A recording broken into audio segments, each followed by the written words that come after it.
Oke, saya akan memberikan tambahan penjelasan terkait dengan penerbitan secara non-tunai. Jadi, untuk penerbitan saham itu dilakukan ketika perusahaan melakukan transaksi untuk membeli aset atau properti ataupun memperoleh layanan atau servis dalam bentuk selain kas tunai.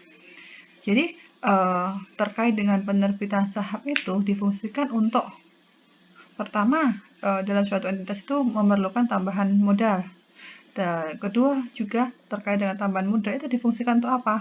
Untuk pembelian aset atau properti, atau juga untuk memperoleh layanan atau servis ini dalam bentuk selain kas tunai.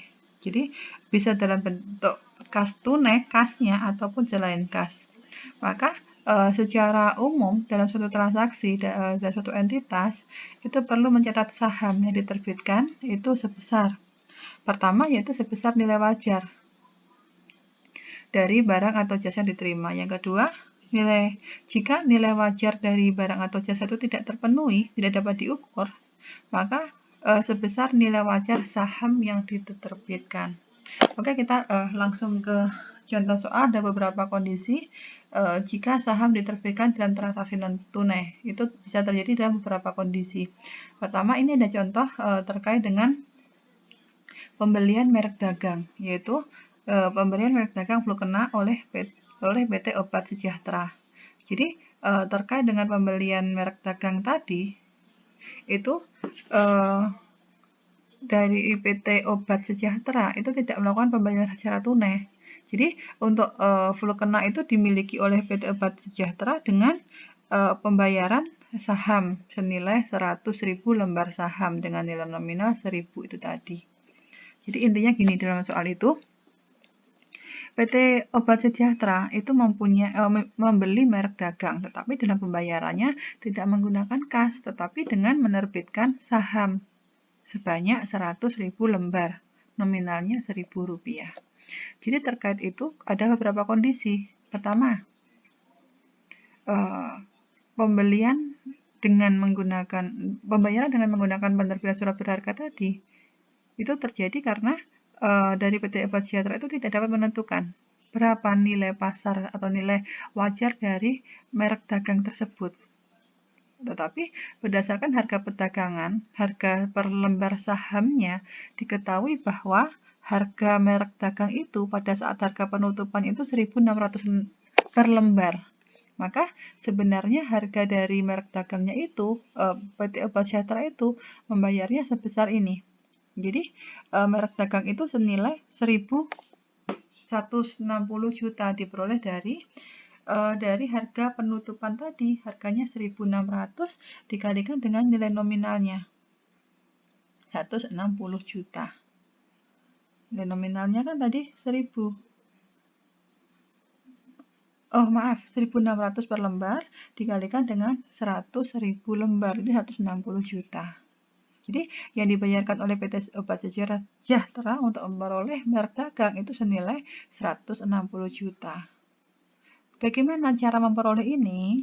Dengan menerbitkan saham biasa. Penerbitan saham biasa tadi senilai 100.000 lembar saham dengan nilai nominal 100 juta. Nah, di sini PT Obat Sejahtera itu mendapatkan IQ saham biasa senilai 60 juta. Kenapa? Karena dari PT Obat Sejahtera itu mendapatkan keuntungan. Jadi kelebihan dari nilai wajarnya dengan nilai nominal 60 juta IQ saham. Selisih lebihnya. Jadi kan tadi membayarnya 100.000 lembar dikalikan 1.000, kan yang dibayarkan senilai 100 juta.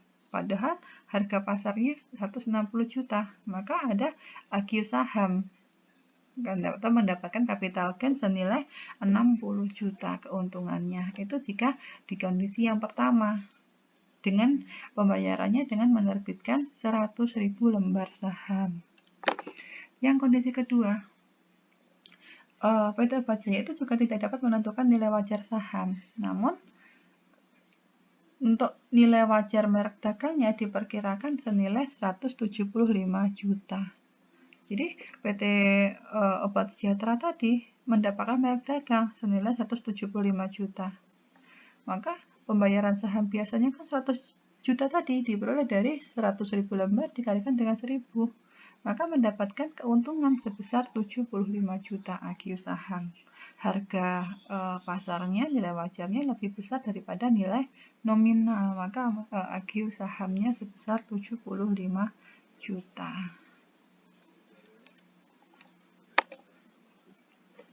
Selanjutnya, yang ketiga,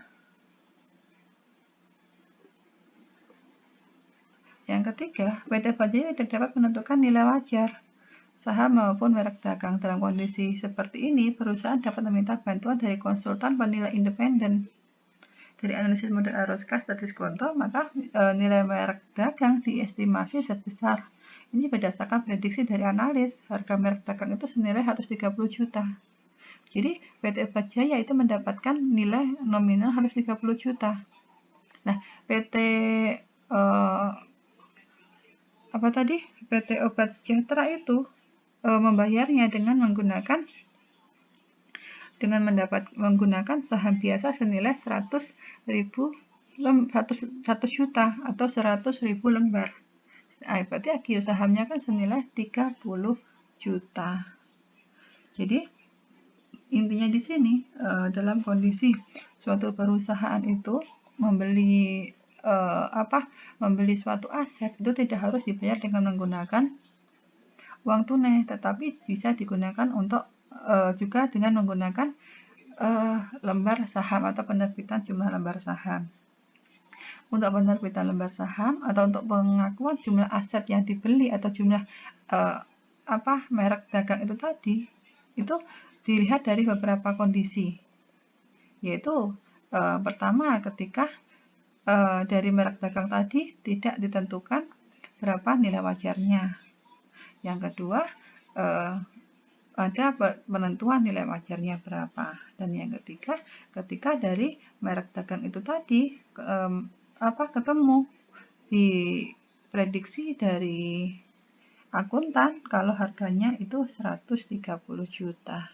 Jadi kesimpulannya di sini untuk saham yang diterbitkan dalam transaksi non tunai itu bisa dilihat dari beberapa kondisi dan itu mengakibatkan adanya AQ maupun dis-AQ saham. Itu terjadinya selisih antara harga beli dengan nilai wajarnya, nilai nominal dengan nilai wajarnya.